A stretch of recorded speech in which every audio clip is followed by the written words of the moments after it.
This comes amid a new government report that says last year the U.S. fertility rate reached a record low.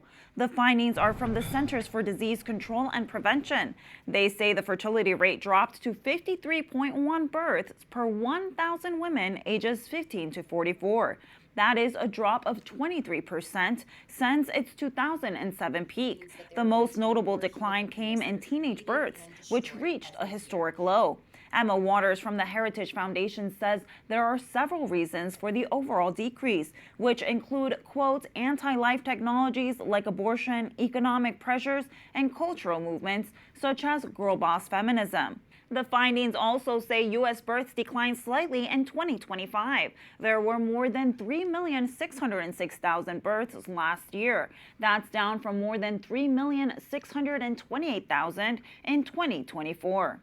For more, we turn to Philip Lawler, author, former pro-life candidate for the U.S. Senate in Massachusetts, and founder of Catholic World News. He is also the father of 7 children with nearly 24 grandchildren.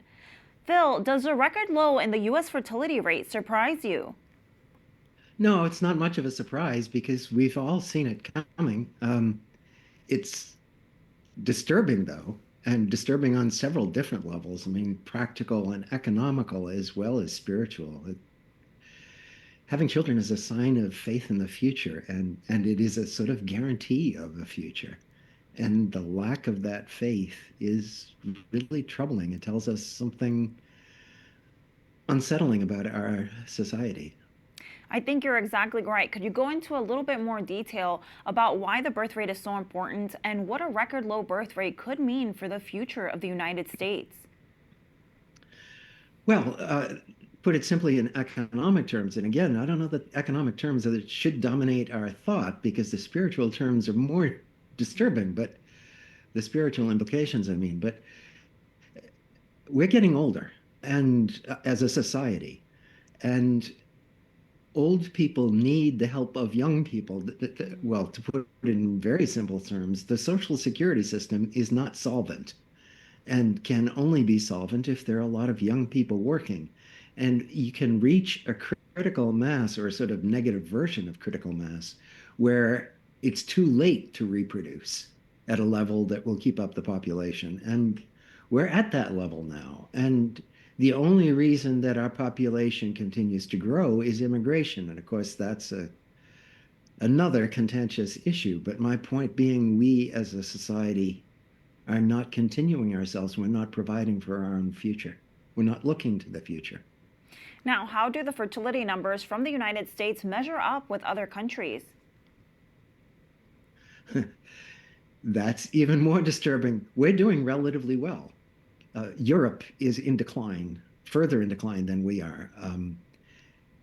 China is in precipitous decline. China, which enforced that brutal one-child policy for years, is now trying desperately to convince people to have more than one child. And curiously enough, not very successfully. People no longer want to have a lot of children. So all over the world, this is a problem for all.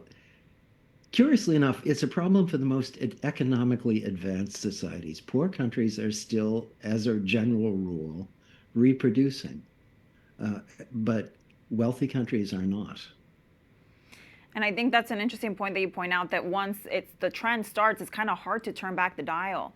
If you could advise the current administration on this topic, what would you tell them? First of all, uh, birth control is one of America's biggest, the American government's biggest exports. We should stop it. We should stop all of our efforts to cut down to encourage population control. The whole population control myth needs to be addressed. We need to tell the world that the greatest source of human wealth is the human spirit. We need to encourage the realistic perception, the realistic understanding that the greatest resource that we have, it's not some natural mineral or something, it is the human spirit. Human creativity is what powers the world's economy, makes the world happy, enriches our lives. and human spirit only comes from human. So we need humans. We need to have that approach.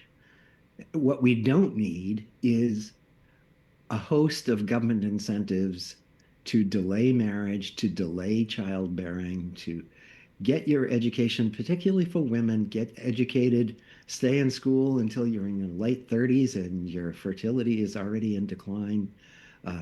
Postpone having babies because you think, well, I can always do that later, which can be a trap. You can be wrong. Maybe you can't have babies later. There are all sorts of different societal pressures against having children. And I think if young couples in love were left to their own devices, they would have children. Now, Phil, we mentioned earlier that you are a grandfather. Could you share one practical story of what having your grandchildren means to you? Well, I tell people that grandchildren keep you young even as they make you old. I mean, you feel old trying to chase around a 3-year-old when you're as old as I am, and trying to keep up with all of their news. But it's such a delight. I mean, the highlight of my years comes on those increasingly rare occasions when we get the whole clan together, and it's a madhouse, but it's just so delightful. Amen. Now, quickly, one other story we are following is the rise of assisted suicide in Canada. Last month, you discovered something about the assisted suicide program in Ontario, Canada. Could you share what that was? Yes, people always complain about how inefficient the government is, and usually governments are very inefficient. But in Ontario, I found out if you want assisted suicide, the government will provide same-day service. And that's so frightening to think you could, I mean, who hasn't had a bad day? You have a really bad day and you say, maybe I want to end it all. You might not have time to think again.